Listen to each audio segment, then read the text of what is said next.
Actividad 3. Aspectos legales del transporte. El contrato de transporte y su reglamentación. Incoterms.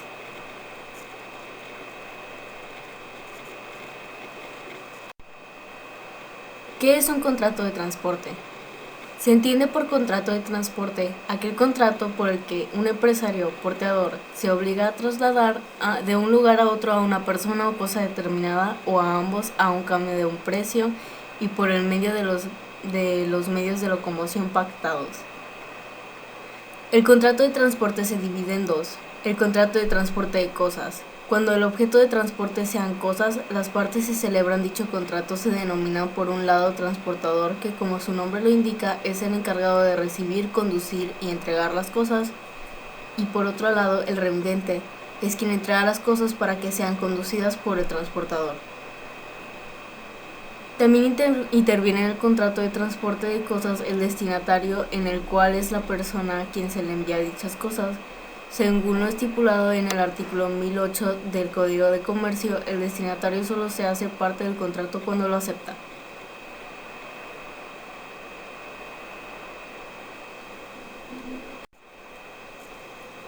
El contrato de transporte de personas.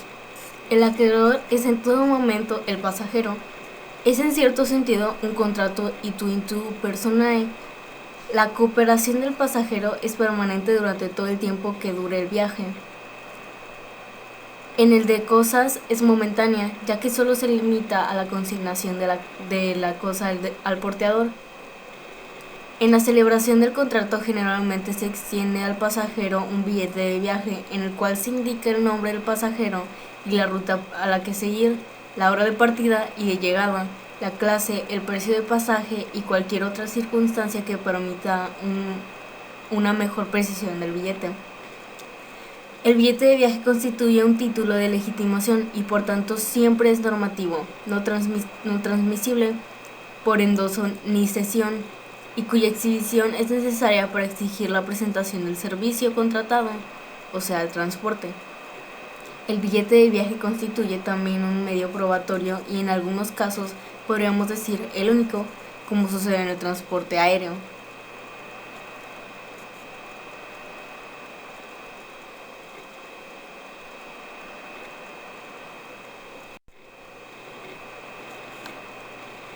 Transporte de cosas.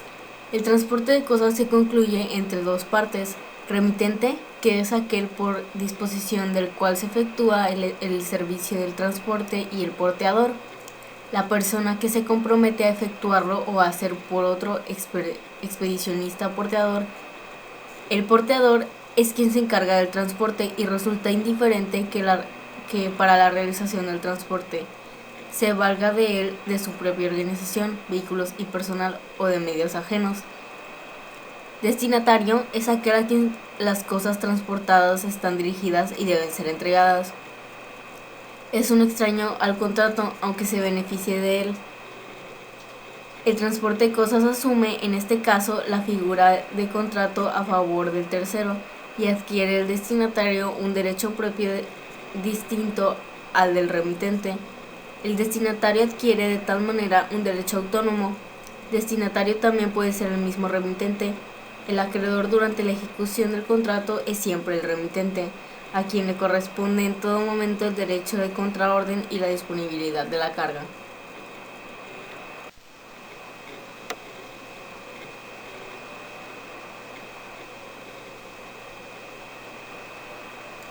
Transporte de cosas. En este estado se aprecia que el acreedor del transporte asume una doble posición, la del remitente hasta la fase de entrega, la del destinatario. En esta fase, los derechos nacientes le corresponden al acreedor en su condición de destinatario. En la segunda fase, y cuando la condición del destinatario haya sido atribuida a otra persona distinta del remitente, el ejercicio de tales derechos le impide el ejercicio de estos derechos al remitente propiamente dicho.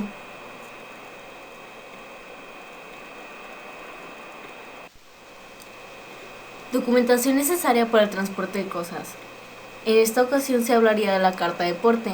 La instrumentación legal de contrato, por otra parte, se lleva a efecto mediante la carta de porte, que constituye un documento en el cual las partes fijan el acuerdo contractual del transporte. Cuando se llena una carta de porte tiene que contener los siguientes requisitos: el nombre, apellido y domicilio del cargador o remitente, del porteador y del consignatario, la naturaleza, peso, medida o cantidad de los objetos que se remiten y si están embalados o envasados, también la especie de embalaje o envase y los números de marcas de estos, el lugar del destino o donde ha de hacerse la entrega, el plazo en el que ella ha de efectuarse, el precio del porte, la indemnización a cargo del porteador por algún retardo, si se estipulare, y cualquier otros pactos y condiciones que acuerden los contratantes. Una vez estipulada la carta de porte, un ejemplar le corresponde al cargador y a otro porteador.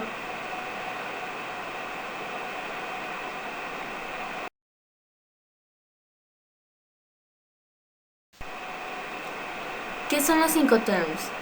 Incoterms, International Commercial Terms, términos internacionales de comercio, son términos de 3 letras cada uno que reflejan las normas de aceptación voluntaria por las dos partes, comprador y vendedor, acerca de las condiciones de entrega de las mercancías y o productos. Se usan para aclarar los costes de las transacciones comerciales internacionales, delimitando las responsabilidades entre el comprador y el vendedor, y reflejan la práctica actual en el transporte internacional de mercancías.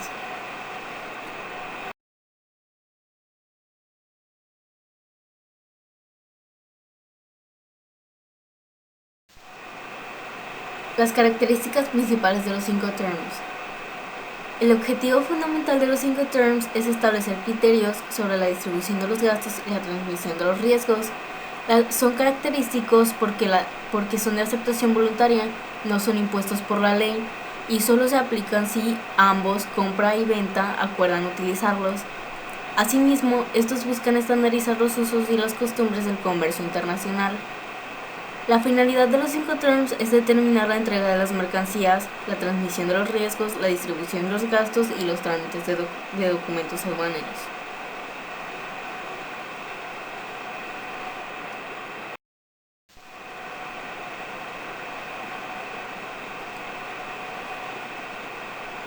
Tipos de Incoterms.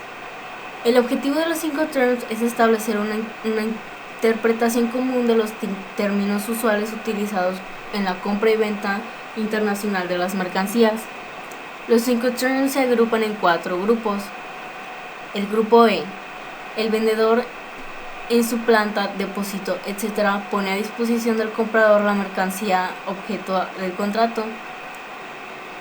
Integra este grupo solo la cláusula EXW, Ex-Works, en fábrica. Grupo F. El vendedor entrega la mercancía al medio de transporte determinado por el comprador. Sin embargo, del transporte principal entrega este grupo de cláusulas sin pago. FCA, Free Carrier. Francotransportista. FAS, Free Alongside Ship, franco al costado del buque.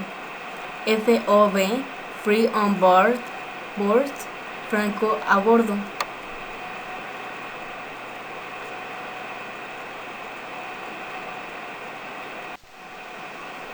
Tipos de Incoterms. En el grupo C sería: el vendedor contrata el transporte principal, pero no asume responsabilidad sobre la mercancía luego de su carga y despacho para la exportación. Integra este grupo de cláusulas. CFR, Cost and Freight, costo y flete. SIF, Cost, Insurance and Freight, costo, seguro y flete. CPT, Carriage Paid to, transporte pagado hasta. CIP, Carriage and Insurance Paid to, transporte y seguro pagado hasta. Del grupo D. El vendedor asume toda la responsabilidad sobre la mercancía hasta el destino. Integra este grupo de cláusulas. DAF, Delivered at Frontier, entregado en frontera. DES, Delivered ex-ship, entregado sobre el buque. DEQ, Delivered ex quay, entregado en muelle. DDU, Delivered Duty Unpaid, entregado derechos no pagados. DDP, Delivered Duty Paid, entregado derechos pagados. Cada cláusula establece las obligaciones del vendedor, las del comprador y las del medio de transporte apropiado.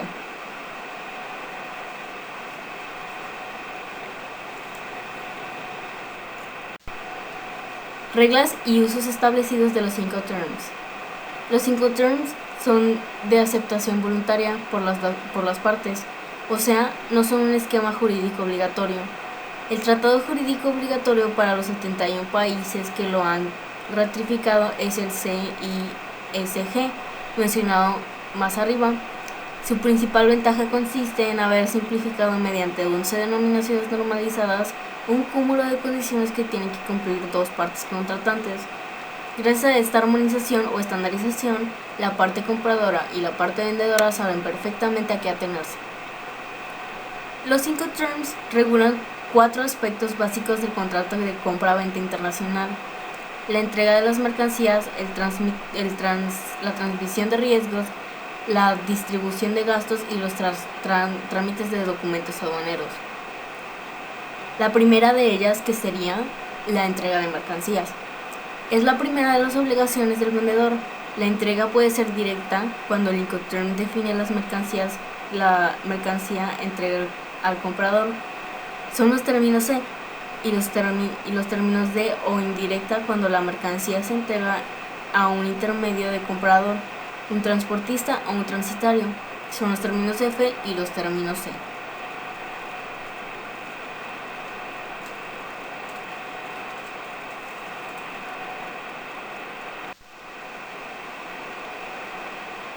El segundo de los términos sería la transmisión de riesgos.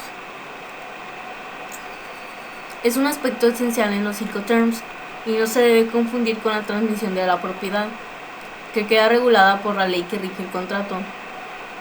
El concepto fundamental se basa en que los riesgos, y en la mayoría de los casos también los gastos, se transmiten en un punto geográfico y en un momento cronológico que definen el contrato y el Incoterm establecido. El punto geográfico puede ser una fábrica, el muelle, la borda del buque, etc. Mientras que el momento cronológico está definido por el plazo de entrega de la mercancía. Por ejemplo, en una entrega FAS, Free Alongside Ship, franco del costado del buque, acordada en Valencia entre el 1 y el 15 de abril, si la mercancía queda depositada el 27 de marzo y se siniestra el 28, los riesgos son por cuenta del vendedor. En cambio, si se siniestra el 2 de abril, los riesgos son por cuenta del comprador, aunque el barco contratado por este no haya llegado. La tercera de estas condiciones sería la distribución de los gastos. Lo habitual es que el vendedor corra por los gastos estrictamente precisos para poner la mercancía en condiciones de entrega y que el comprador corra los demás gastos. Existen 4 casos: los términos C, en que el vendedor asume el pago de los gastos del transporte y el seguro en su caso hasta el destino, a pesar de la transmisión de los riesgos en el origen. Los trámites de documentos aduaneros serían el cuarto. En general, la exportación es responsabilidad del vendedor. Solo existe un Incoterm si despacho aduanero de exportación, el cual es EXW Ex Works en fábrica, en donde el comprador es responsable de la exportación y suele contratar los servicios de un transitorio o un agente de aduanas en el país de expedición de la mercancía que gestione la exportación. Los restantes 5 terms son con despacho, es decir, la exportación es responsabilidad del vendedor. En algunas veces se ocupa también la importación en el país de destino.